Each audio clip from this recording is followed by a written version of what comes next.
Hi, everyone, and welcome to the Lady Leadership Show. Super excited today to have author Judith Beck, who's had a stellar career in recruitment with Financial Recruitment Group, an executive search company that she founded in 1995. She's successfully placed thousands of candidates at senior to managing director level within the finance industry.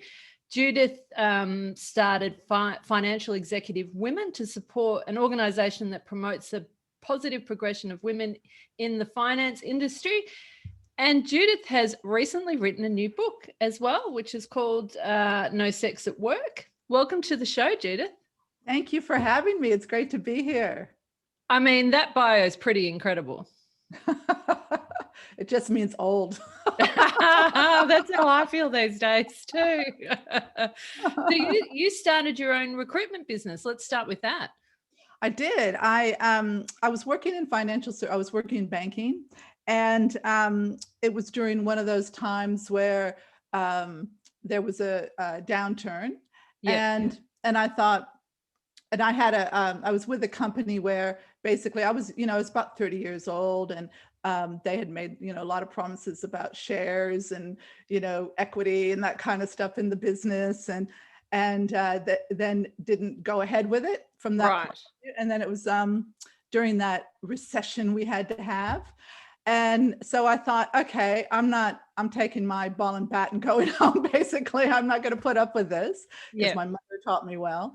And so I quit. And then during that time, I saw a lot of headhunters, and they put me up for jobs and things like that. And then I saw what they were doing, and I saw how they were sort of treating people. And I'm thinking, this is not the way. I'm a client. Yes. I'm a client, and I'm actually one of your assets. And so I think that I could probably do this job better than you. So I started my own search firm, and I started it with the premise that at the end of the day, the candidate is the client, as well as the client being the client. And that's where I think a lot of times things go. There's a lot of really good, don't get me wrong, there's a lot of good recruiters out there, but there's also a lot of cowboys. Oh, yeah. And also I saw that, a lot of times people were sort of treated as commodity. And that's not the way to get the best out of the candidate. And that's not the way to get the best out of the company. You need to be an intermediary who can bring two parties together so they have a really good relationship going forward. And as a result of that, over 25 years, we never had to replace a candidate for non-performance. Nice. That's good. So I had a recruiter made me cry one day. Oh my God. Sorry, I just snorted on my own podcast. Which, I mean, I don't look like someone who cries every day, obviously, but she was put me forward for a job and had got me an interview, and then made me fill out a whole bunch of forms. Pretty much like it felt as though I was doing the brief for the company about myself instead of her. And then, which is something that people do anyway. So I gave it my best shot and spent quite a while on it. And then she rang me up and said, "Do you really want this job?" And I actually did really want the job. and I just, for some reason, I started crying. It was just the wrong day. Do you know what I mean? And I started crying. And then and I said, "Look, so I'm going to hang up. I'll ring you back, I'll get myself together." And then I rang her back, and then she said, "I wasn't good at taking feedback, obviously." Oh my God. Oh my God. That's the thing, But can I tell you what I then found out subsequent to that was there was someone else from the same organization where I had been, and she was putting that candidate forward as well. So I think it was a conflict, and she had to get rid of one of us, and I just happened to be. But what she did as well is she got rid of a future customer. Correct. So, the thing is that whether you're the number one candidate, the number two, or the number three, by the time you get to a short list, especially in a senior level roles, all candidates are good. Yes, and I think sometimes people don't realize that. So I think people can get upset by the fact that they didn't necessarily get a job. But I've been on the other side where you are interviewing, and it's pretty even. Do you know what I mean? Like, and pretty much one of those 5 candidates can do that job, and so therefore, it's really there is just maybe a bit more of that connection type thing in that. That's Or ex- you that's like, exactly right. yeah. That's exact. And if a recruiter doesn't treat the candidate with respect and like a customer, they won't find out what they're really like. So the candidate will tell them what they think they should hear. Yeah. But if I don't break the ice with you, and if I don't form a relationship with you, and so that we can actually have a really good chat about what you really want, I'm not going to really be able to place you in the right role. I Yeah. need to really know what you don't want to do, what you do want to do. If you Yeah. don't like to travel, there's no point me putting you in a job where they want you to travel 4 days a week. Yeah, that's right. I think she thought I was going to go into the job and only do it for a couple of years and then leave. And maybe I was. But that's still a couple of years. The bizarre thing is, she'd actually taken me out for lunch. And I've never had any recruiters take me out for lunch. So it was bizarre. That's bizarre. But then she lost you for the Me. next assignment. So the next time, she'd have assignment or role, if a recruiter hasn't done the right thing by a candidate, they're not likely to take the phone call again. Oh, no, that was Or they're not likely to refer you. No, So, I haven't referred anyone to her. And, I'm also someone that's been in a position of hiring as well. So yeah, I'm not going to refer her. I'm not going to refer the company. I'm not going to have anything to do with them. you know, my biggest client. So when I first started in the recession, everybody said, you're crazy. They're letting 1,000 people go. And, I think it was National Mutual at the time. And all these companies were letting people go. And I said, no, I'm not, because everybody will speak to me because they're all worried about their jobs. And also I can start with low overheads. And it did work, because every time I called the general manager of a company and I said, look, this is who I am, I'm an executive, they'd go, let me just shut my door, because they'd always think about that they may need me sometime in their future. Oh, in their future. Yeah, absolutely. In their future. Yeah. And so I made really good networks during that time. So it's kind of like what we're going through now. Whenever there's a downturn or some disaster, there's always opportunities that you can find that you can sort of go, okay, I can't go out and see people right now, but people are home, so I can actually get them on the phone. So I actually can call people. So you have to kind of look at it and take it as an opportunity. And my first major client was this guy who back then, so that was, a long time ago, over 25, 30 years ago. And he had just been made redundant, and he was 40. Yeah. And back then 40 was like 60 today. And so he was an ex-general manager. He came into my office. He just looked defeated. Oh. His suit was wrinkled. He was, partly, part beard kind of thing. And he sat down in front of me, and I started to ask him questions, and I got this kind of lackadaisical, and I put my pen down. I said, you're killing me here. Yeah. And he goes, what? And I go, let me ask you a question. Would you hire you? And he goes, I've been to like 20. I go, it doesn't matter if you've been to 20. I go, if you listen to what I say and take my advice, I will help you. Yeah. I said, first of all, your suit, I couldn't say any of this stuff these days, but I could say it back then. Everyone's in a hoodie now. Yeah, I said, your suit looks like you slept in it. Yeah. I said, get rid of the beard. And you need to look in the mirror and say, would you hire you? And I helped him with his resume. I actually drove him to an interview. And anyway, he got the job in a huge organization. And guess who got all the business after that? Correct. That was my major client for the first, it helped, it set my business off. That's a beautiful story, Judith. I feel chills and tingles, and I'm like, yeah. But that's how it should be. Do you know what I mean? Yeah. You got to be able to. I mean, the recruiter at the end of the day, they need to be honest with you, and they need to tell you sometimes tough love as well. But they need to also be in your corner. Yeah, I think it is that honesty piece. I've certainly dealt with some recruiters and just thought, they really don't care who gets this job. You're a bit of a number. Do you know what I mean? Or you know, I've also had them kind of recommending a couple and then not recommending a couple. And I would always be a bit cheeky and say, am I on the short list or the long list? You know? That's what are my chances? Well, you Yeah. know, when I was going through, before I set up my business, a recruiter put me through this process with this fund manager. And I had literally gone for 10 interviews. And by the last interview, I'm thinking, oh my God, am I going to get and he told me I was the only one. Never believe them when they tell you. No. I And agree. so, right. And so he goes, and this last interview is just a blessing. And, you know, just you're going to meet somebody a colleague. And anyway, so I went to the final interview, and the guy interview, I thought it was a cup of coffee.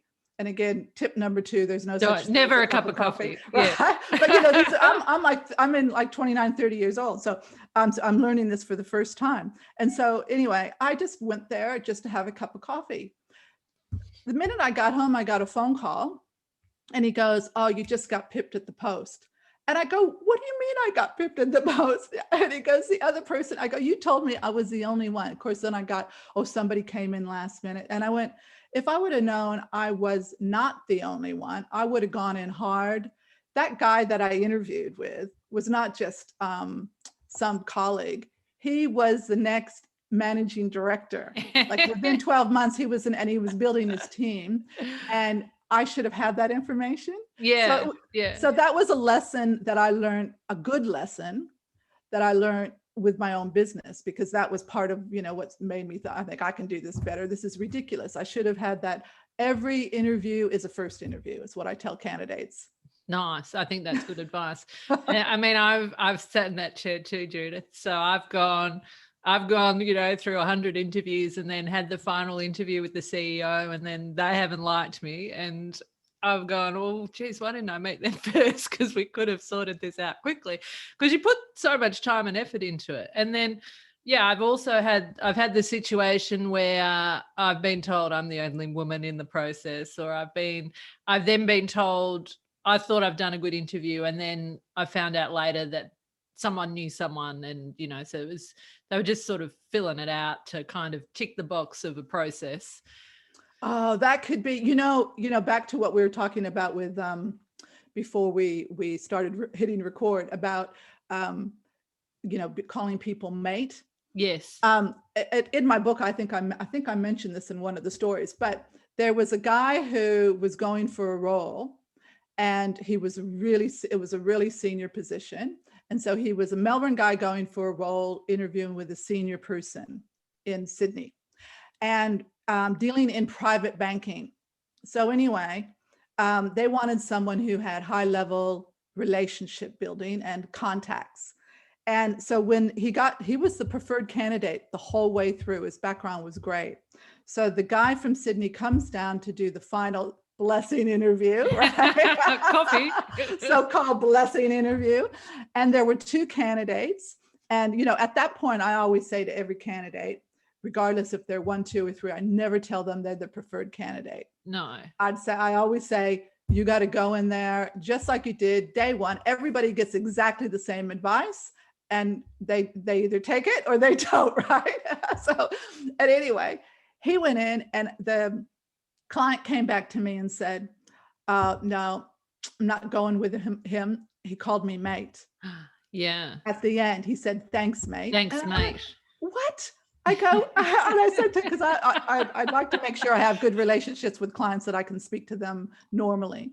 And I said, what are you talking about? I go, mate, I go, that's just a normal, I go, and also Melbourne is not as formal as Sydney in that it's more, you know, old, long-term networks, that type of thing. Yeah. And it goes, it doesn't matter, Judith. He didn't know his audience. And I went, oh my God. I said, fair enough. I can't argue with that, because you're right. He could be dealing with because this guy was, you know, very prim and proper, and, you know, sort of a bit old school.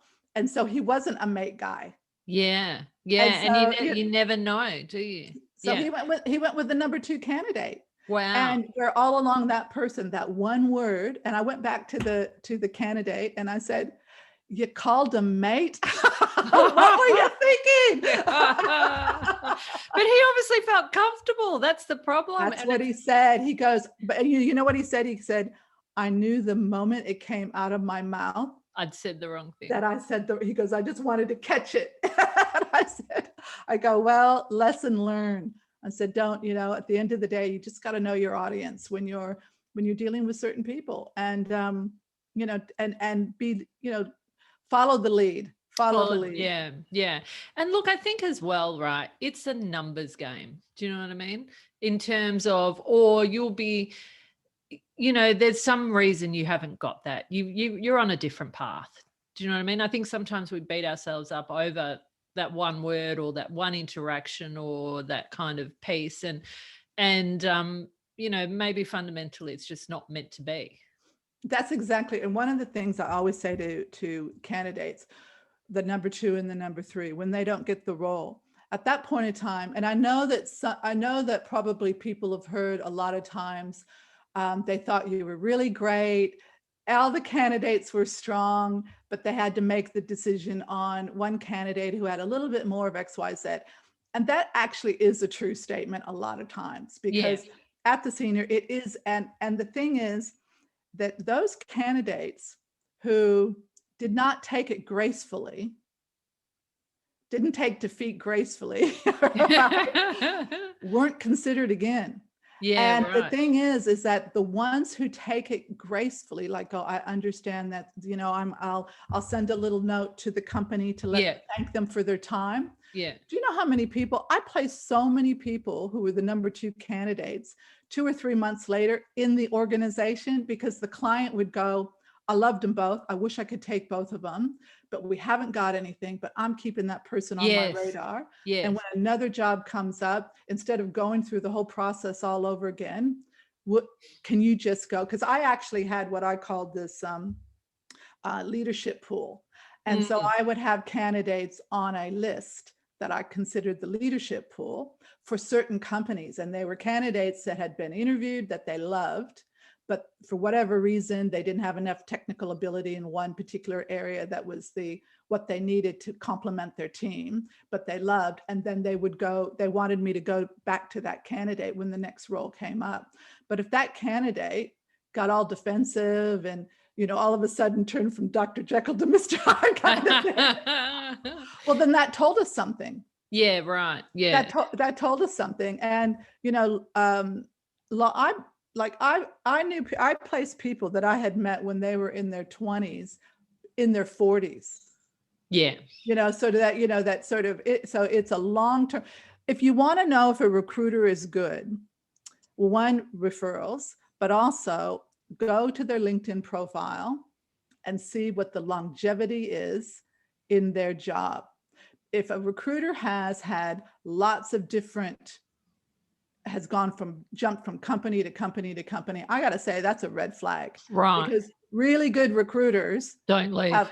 They have a long-term, they have a stint of 5 to 10 years at least. Then they might go to another one, or they're there for a long time because they build really good networks, and they don't really want to go to another company unless that company hasn't done the right thing. But if they've been on, or if they're, let's say, in financial services, I would say to people, why, and I'd say to clients too, why would you get a recruiter to recruit one of your most important positions and they have no experience in financial services? True. That's true. I mean, I've had a career in technology, and I'd say the same thing. How can you recruit a person in technology if you don't know anything about technology? And so it is great when you see the recruiters with a background in that space, or they've been doing it long enough that they've learned. Long enough to know. I mean, long enough to know.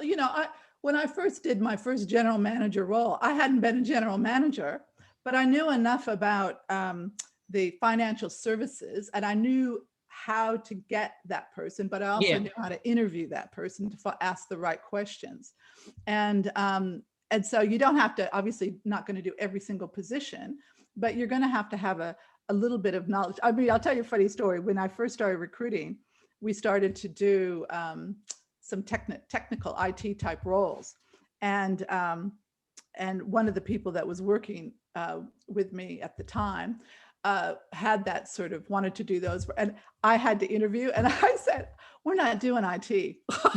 I cannot interview IT people because I have no idea what they're talking about. I have no idea if they're telling me. You can't judge it. You don't. Yeah, I said, so we are not doing IT positions anymore. If somebody wanted, like a chief technical officer, those types of roles, I would say to them, I can interview for the behavioral and the management and those things, but for the technology stuff, you're going to have to satisfy yourself to that, because that once it gets to those really senior levels, they want people who can run divisions. Yes. Yeah. I've worked as a CIO for the last 10 years. So yeah, I know what you're talking about. I struggle to interview the technical people these days too, Judith. I've got to tell you. I get someone else to do that as well, because it's just ever evolving. Let's talk about the book. Tell me about the book. Well, the book is really sort of everything I learned over those years, and then also starting Financial Executive Women as well. All over those years are the things that I saw people doing and not doing to get them from A to B. Yeah. And my belief has always been leadership is not a gender. So the idea is that to get into senior level, if there were no women in a senior level role anywhere, or maybe one, that I'd say there's a big discrimination, but I know hundreds. Yeah. So why did they get there? Yeah. How did they get there? Why did you get there? Why did I get there? Those types of things. So a lot of times what I saw, that it had more to do with processes and lack of processes than any blatant form of discrimination. So when I took a brief, a client would say, get me the best person for the role. They didn't care if they were male or female. They didn't care. They wanted the best person for the role. The problem was, if at a certain level, going out and trying to find females at the certain level when they hadn't been there yet. The job descriptions were too restrictive. So if they said, I need to have someone as a head of a dealer group, financial planning dealer group that has 10 years plus experience. I remember getting it. This is an actual assignment. And I remember saying and they wanted a balance. They said, and I said, if you want a female into this role, well, then you've got to change your position description, because there's not one woman in Australia at this time that's ever run a dealer group. Right. Yeah. Right. Yeah. So don't ask for minimum 10 years experience and expect me to get that. You're going to have to you're going to have to start talking about capabilities. Yes. Ability to lead the team, ability to drive change, ability, what are your capabilities, that kind of stuff. So I had to get them to change it because I said to them, I'm not going to get you female candidates just so you can pad your short list. That's right. And tick a box. And tick a box. We tried to find a female and we couldn't find one. We couldn't. Yeah. That's exactly. And right. you couldn't find one because of the criteria that you were setting for that amazing woman. Well, that's exactly right. And so over the years, I would see these things, but I'd also see what the top 10%ers do, and that's I talk a lot about that in my book. Yeah, let's get into that, because I've got the view, Judith, that I think it's both things in terms of, so yes, I think women in terms of their skills and in terms of what they do, and look, I got to my mid-30s and that's when I realized there actually weren't that many women in IT. Prior to that, I'd been walking around with my eyes shut, or I just kind of accepted the status quo. And so I think yes, we can elevate ourselves and there's things we can definitely do. And then I think there is systemic issues around processes, around how we hire, around the decision making, around who's interviewing, who's making those decisions. I kind of see it's a match of the two. So I was really fascinated to talk to you. And so let's dig into some of the things that we think. Yeah, absolutely. And, with the one thing that was really obvious to me was that women didn't have the same number of mentors. In fact, most of the time they didn't have any. Yes. And so by the time a guy is sort of in his mid 30s on up, they have between 7 and 12 advocates in their corner. So when they would go for that interview, so when I would interview candidates, I could tell they had advocates in their corner. Yeah. Because they were so prepared. Now they're not Einstein. They weren't born knowing to put together a marketing plan before they go into the interview or do the research or any of that stuff. People told them that. Yeah, and so having people in your corner and giving you the heads up is very important. Now we did this survey once years ago at FRG, and with graduates. So the graduates, male graduates, when they would go to another job within the organization or even outside, they would keep in contact with their boss or their supervisor from the previous role. So they would be in a role, they get along with their advisor or their supervisor, and then they move on to another role, and they would keep in contact with their past supervisor.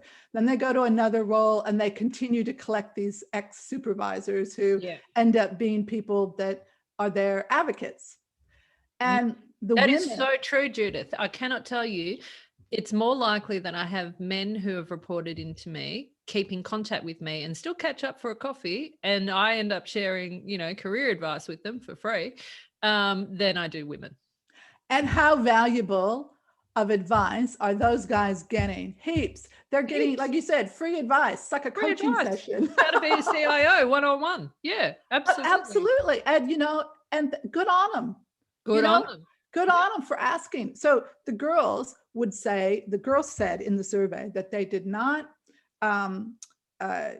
contact their male supervisor because they did not feel it was appropriate. So they left and they had a male supervisor, they didn't feel it was appropriate to keep in contact. Yeah. If they had a female supervisor, they possibly would have. And no, they wouldn't. Okay. No, they said, I don't want to bother her. Yeah. Right? We're so bad at networking, aren't we, Judith? I know. And the guys didn't care if it was male or female. Yeah, right. So they kept in contact. Yeah.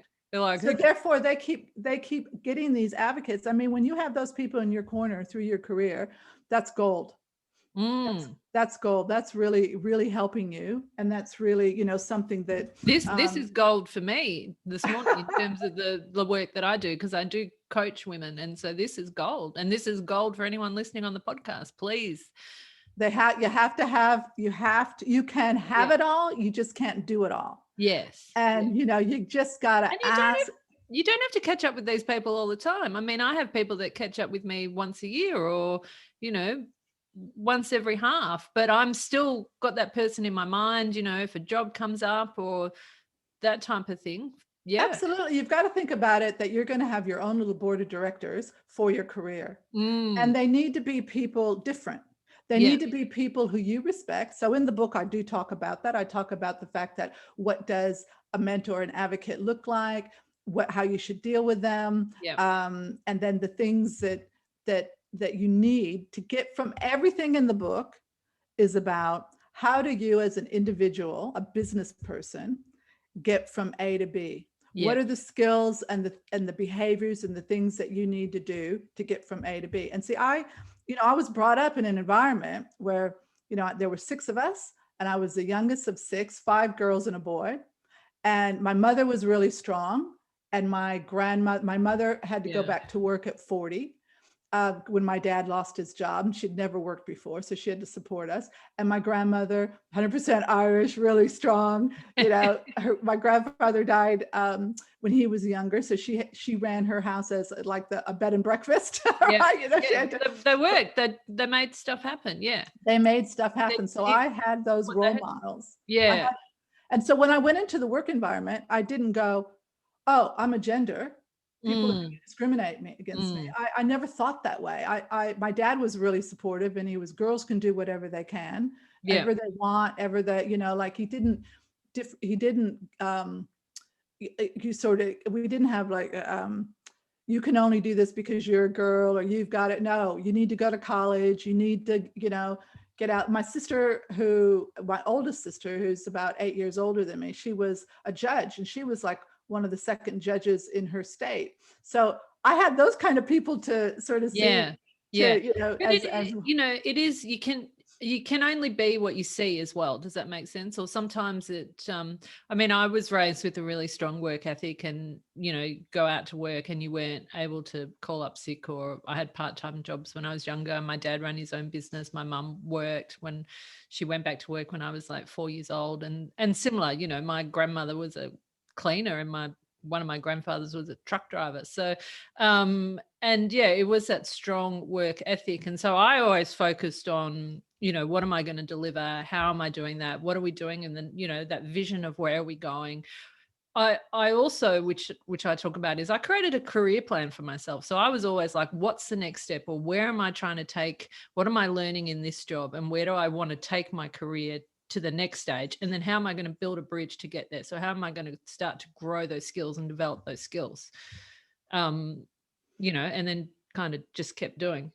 Well, you didn't put any barriers, and that's the thing. Top 10%ers do not put barriers in front of them. Yeah. If they see something and they think that is something I want or I'm interested in, they don't look at how many boxes they're going to have to tick. They just go, I'm going to go for that job.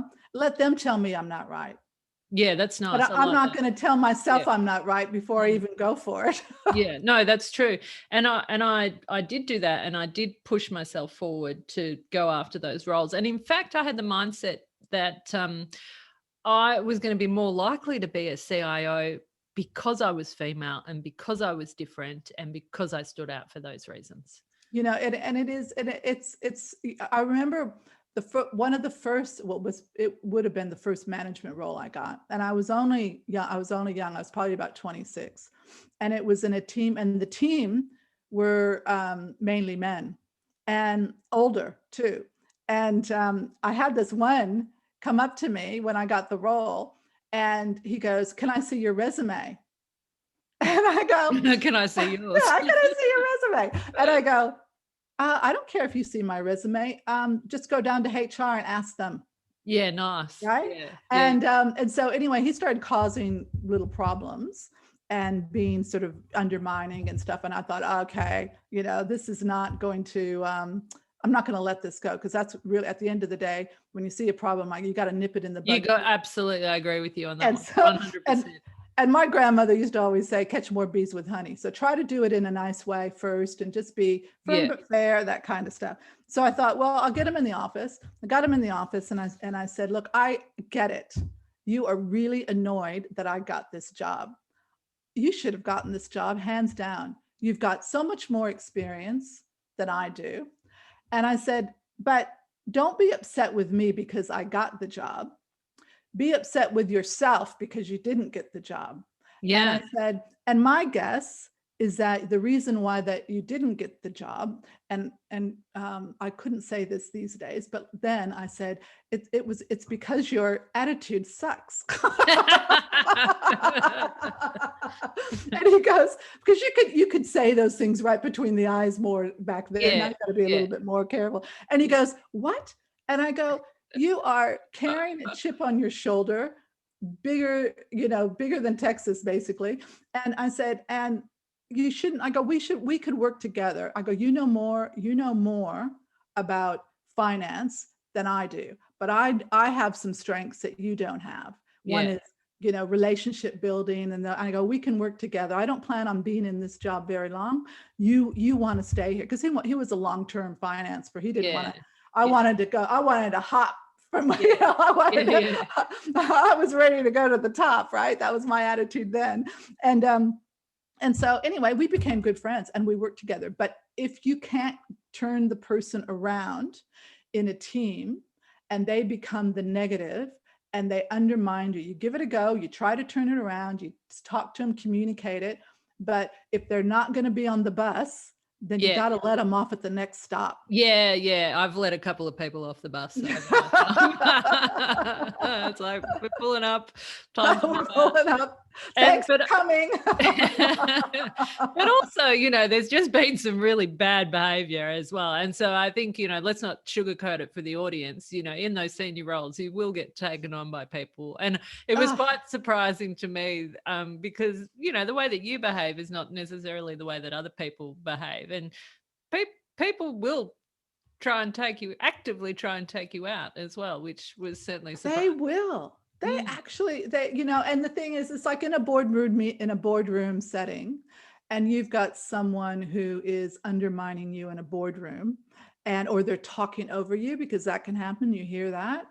And I've had women say, look, I'm the new person on the block, and I'm new into this leadership team of all men, and I'm going in there, and I don't get a word in edgewise. Yeah. And I said, you know what?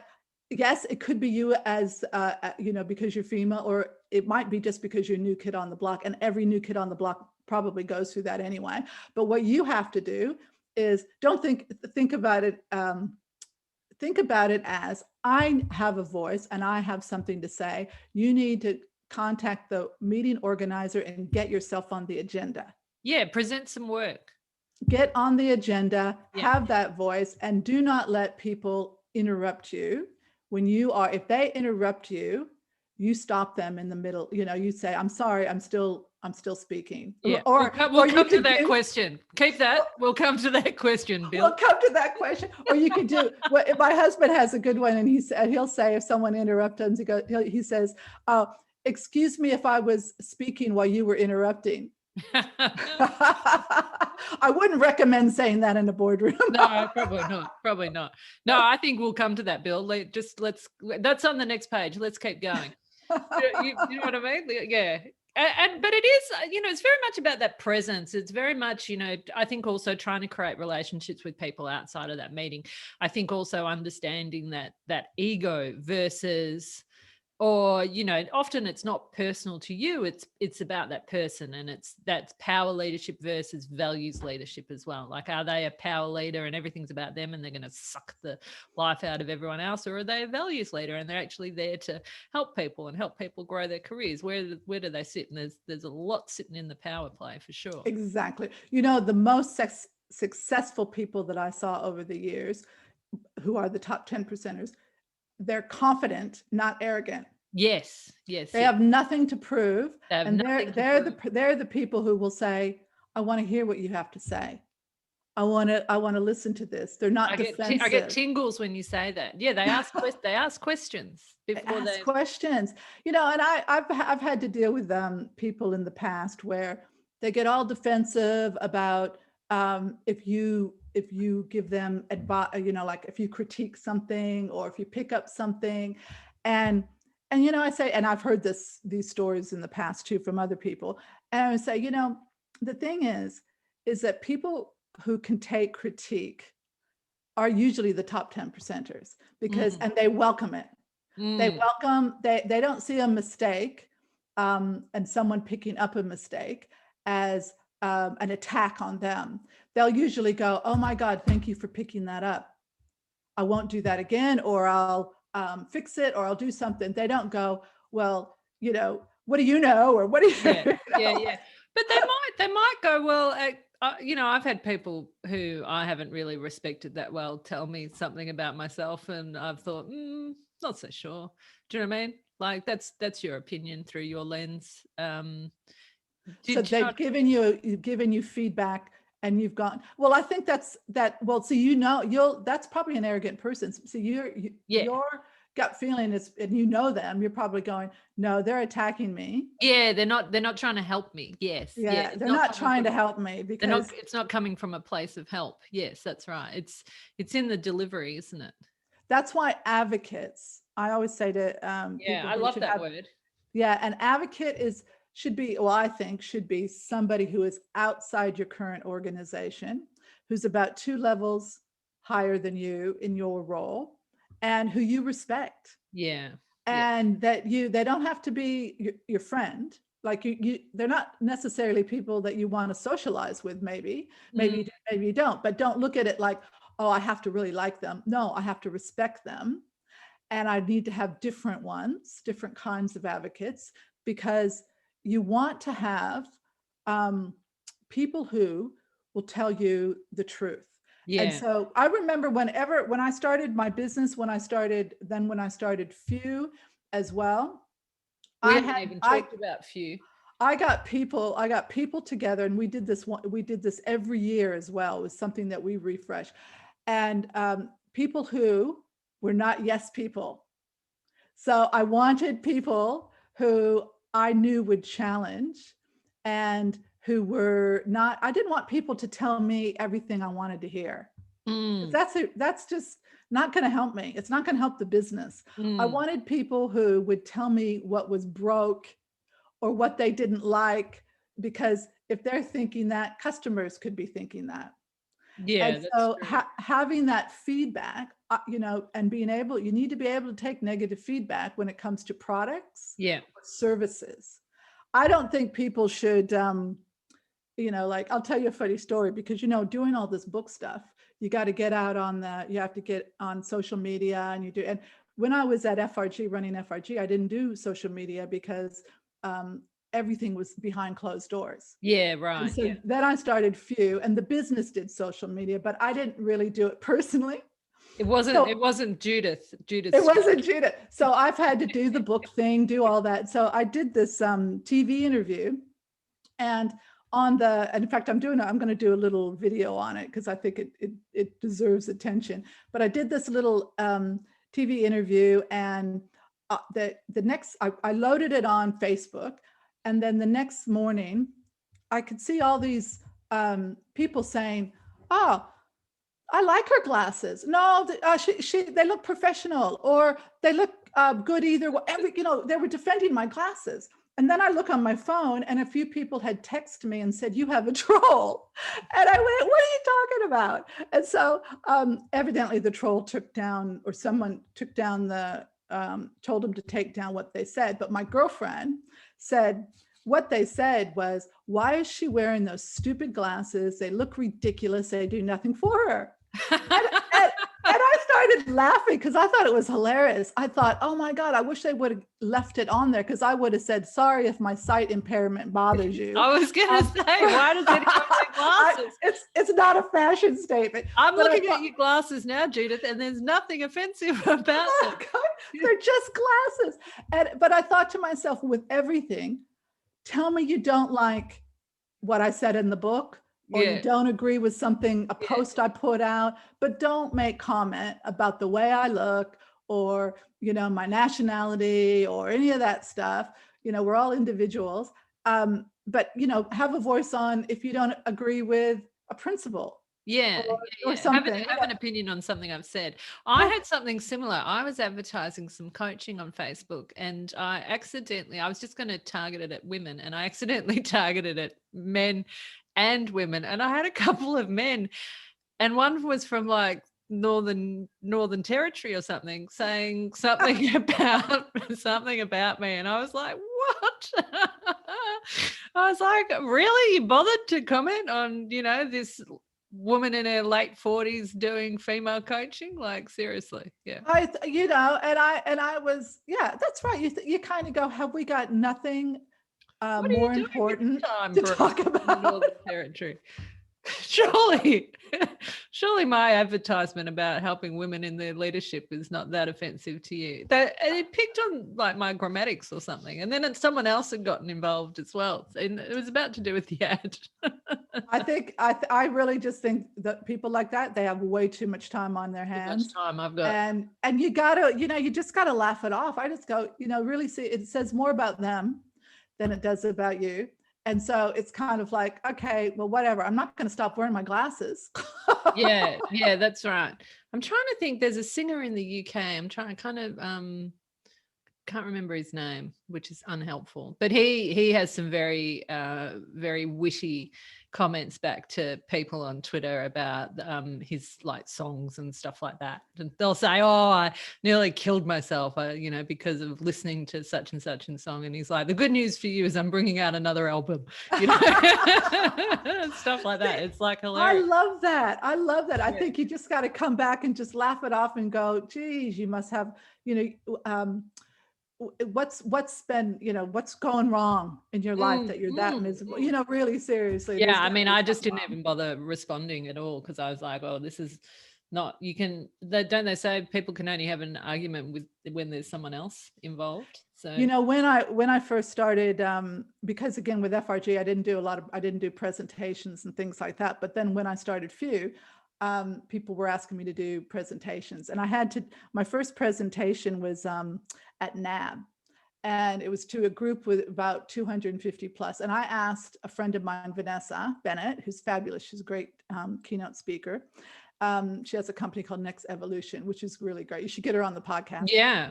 And anyway, so I said to Vanessa, I go, can you come to this event and speak, and we'll do a double. And she said yes. And so anyway, Vanessa is first, and she is a professional, right? She doesn't even use she didn't even stand up on the stage. She was in front of the people, minimal slides. I don't even know if she used slides from memory, but minimum slides, just perfect, right? Yeah. And I'm thinking, oh my God, I have to get up after her. What was I thinking? And so I get up there and I'm behind the podium. I've got 100 slides. I'm, doing, I don't even know. I think it was about recruitment or something from memory. But anyway, and I looked in the audience and I could see there was about 3 people in the audience that really looked angry. And they didn't laugh at any of my jokes. And I'm sitting there going, no, they're not. And at the end, I said to Vanessa, I go, oh my God, I really bombed there. And she goes, oh, Judith, when you do it as long as many times I've done it, you're going to, and she gave me some tips, and it really helped me. Yeah. And it's just practice. It's just practice. Well, I said to her, did you see those people in the audience? She goes, yeah, those same people. And they were angry when she was there as well. And so we were talking to this other speaker, Colette, one time, and she said, you need to not focus on those people, because it's not about, because she said she used to think that way too, that it was something she was saying. And she goes, you need to not focus on those people, because they're not even thinking about your presentation. They might have just heard that they were made redundant, or they might have had a fight with their boss or their partner, or the boss told them they had to go and they didn't want to go and they're stressed. So don't focus on any of those people in the audience that don't look engaged, and just focus on the one. And that's why now when I get there about a half hour early, sometimes even an hour early, where I can just, and then the people who are coming in early. Oh, you can talk to them. Yeah. I talk to them, get to know them, chat, and I focus on them and have a good time. And then you feel more relaxed as well. Yep. And now I look at it as, at the end of the day, they've asked you to come and do a talk because you know something they want to hear. And so what do you got to be afraid of? And then have a good time, have a chat. Yeah, just do it. I got up one time. Step away from the podium. Yeah. I had to present on IT one time to a company, which was a fashion company. And so they weren't really that focused on the IT. And to be honest, I didn't really want to do it. And there was about 600 people from the whole company. And, I didn't feel as though we had enough to kind of showcase and report. And just as I was about to get up on stage, one of my colleagues, so they've got like big screens and music and all sorts, like a big fanfare. And one of my colleagues, as I'm, making my way to the great big stage and climbing up the stairs, he goes, Sam, he's like, whatever you do, don't fuck it up. Like this, right? And I'm like, oh, anyway, so I thought, oh, here we go. So I got on stage and I was like, thanks, John. Thanks for your great advice. I'll try not to fuck it up. Like, and so everyone just laughed at that point. Like the whole 650 people laughed. And, you know, I don't think anyone remembered anything I said after that whatsoever. I think that is so funny. And you just, I think unless, you know, I think there would always be a lot of pressure for technical presentations where you've got to talk about formulas and, you know, like it was a makeup company. No one wanted to hear about no one wanted to I wanted to know what the latest mascara was, or so well, yeah. And so those, I think you just have to go. I changed my mindset now to I can't wait. Yes. And it's going to be fun. Yeah, that's a good mindset. I've done a few webinars, and I really do struggle with the webinars because not being able to see people and not being able to kind of get that reaction. And then I've also had the piece where I've presented overseas and I've had people translating. And so then I've tried to tell jokes in foreign countries. That would be hard. Yeah, and people laughing, but laughing like a few, you know, kind of a bit of a delayed sort of laugh. I've had people interview, because for some of the with the book, they've interviewed me and we've been on you know, not a Zoom, but where you can't just on the phone, but sometimes that you can't see, and I can hear them type. Oh yeah. And that I'm like, and that throws me off, you know, it throws you off because you know, there's, you know, they're interviewing for an article and then they're typing in the background. You're thinking, oh my God, don't type. That just throws me off. Okay, Judith, I've had such fun talking to you. Where can people get the book? Well, they can get the book at any good bookstore, Dimmicks, and I know people told me they've gotten it at the airport, and they can also order online through Booktopia or Amazon. Yep. And so I hope people enjoy it. It really is about everything about getting from A to B in business. So I go through everything from the time that you start in a job to getting mentors to asking for an increase, negotiation, important. Everything that you need. It's very practical. It's very full of practical tips to be able to use day to day. And I look at it as a book that you would earmark and you would refer back to it through your career. So that's the feedback I've been getting as well, which is great. Yeah. And look, you know, I think there's still work for organizations to do in terms of their processes and in terms of how they hire people and their decision making, etc. And I very much do see, you know, women putting themselves forward, going after things, you know, having a plan, having advocates, like you said. I mean, the times I've been the most successful in my career is when I've, you know, had an advocate in that organization or multiple advocates that I've developed relationships with and, you know, kept in who, you know, I always say when organizations are making decisions about their leaders, you want to have a couple of people around the table advocating for you and saying, yes, I concur with what they've said. Or if someone says something negative, they say, well, actually, no, I don't see Samantha like that. Do you know what I mean? You need the internal and external, and you know, they're the fresh eye.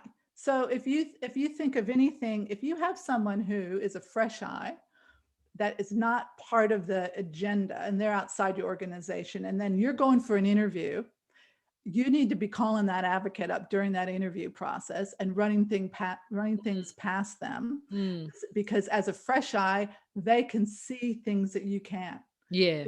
If you think about when you've had to put together a document that you have to submit to the board or to your boss, and you've read it 10 times, you swear it's got no mistakes on it, it's perfect. Yeah. And then you take it home and you say to your partner, can you just have a quick read of this? They'll find 10 mistakes. Yeah, exactly. Normally commas.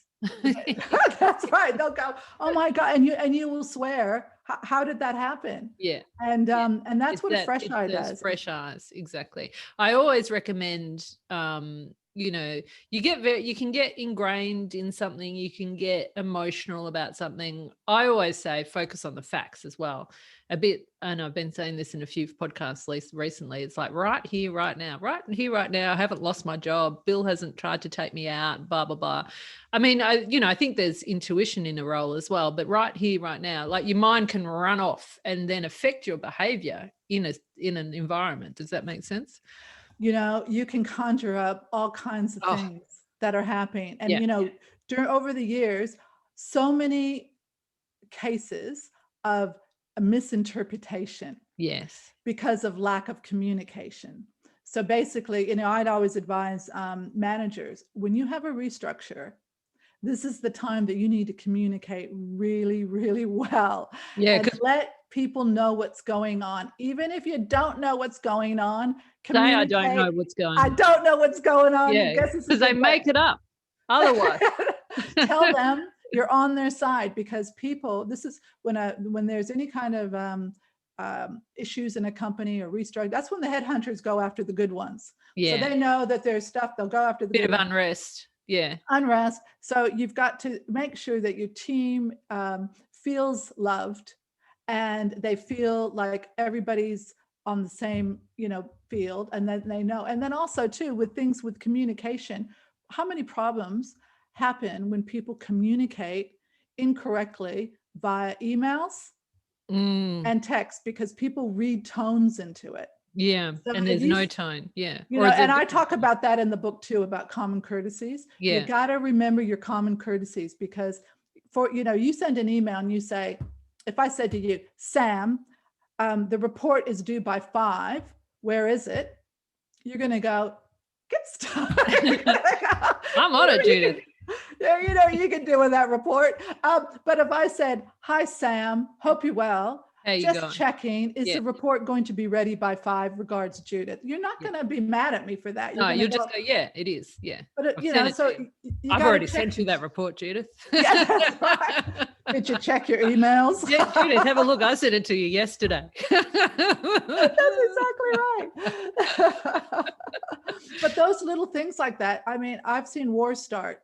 Yeah. And where people. Oh, yeah. But there's some companies I've worked for where they're just obsessed with communicating with people on email. And then when someone doesn't do something, they would, instead of just going back to that person or picking up the phone and having a conversation with them, they would then actually just email the person's boss and like escalate it. And I just write back, have you talked to each other? Yeah. It's just, you know, I always say to, you know, when people have, because often people will come to me and say, look, I have this and I'm doing this I have this issue with my boss.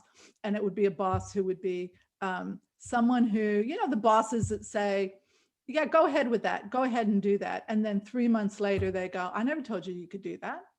Why did you do that? I didn't give you that permission. And so then they get in trouble. And I said, you got to remember conversation, confirmation. Yeah. So you have with bosses like that, any boss really, when it comes to process, money, going, you know, anything. Anything big.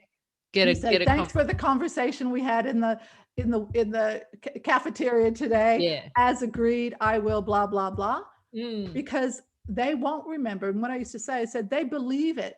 You know, did you used to watch Seinfeld? Yes. Well, you remember George Costanza would say, Jerry, it's not a lie if you believe it. Yes. Right? Yeah. Well, I can't remember that exact statement, but it's very. But that's true. And so they actually truly believe they didn't tell that person that. Yeah. So that's why they come across so hard. And if you have it in an email where you confirmed it, well, that's going to save you. Yeah. And so I would be doing that every time. I always, for the last 10 years, I've always sent bosses a work in progress document. Like, these are the things that I'm working on. And it's like, you're really clear on what I'm working on. If you want something different, you can tell us in our weekly or fortnightly meeting. And then there's no, you know, I didn't ask you to do that, or because it's like, it's in the report. It's in there. You can't, you know, it's like the numbers don't lie. Yes. You know, it's like if you're dealing with salespeople who say, I've got X, Y, Z, and I'm doing this and I'm speaking. Yeah, but the numbers don't lie. You haven't brought anything in 6 months. It's sort of like, you know. Judith, thank you so much for this interview. It's been an absolute delight, and It's been a lot of fun. all the best with the book. I think it's a great book. I think there's just some amazing recommendations in there for anyone, like you said, just to pull it out and go through it. And for all the women listening, bring up that old boss and check in with them and ask to have a coffee, get their advice. And the boss before that and boss before that. So true. Absolutely. Hey, what's the worst thing that can happen if you reach out to someone on LinkedIn? They say they're busy, they can't do it. That's it. That's exactly right. Yeah, or they say, I can't see you. You know, most people will say yes unless they hate you. And they're flattered. They're actually flattered. Yeah, that's right. But also, if they don't want to catch up with you, then you know. Do you know what I mean? You're not thinking about it. That's exactly right. Oh, so great, Judith. I've really. Thanks for having me. Thank you. We could talk forever. I know. I feel like I could talk to you for another 45 minutes. I'm going to press. The world. We could solve the problems of the world. All right. Thanks, Judith. Thanks for having me.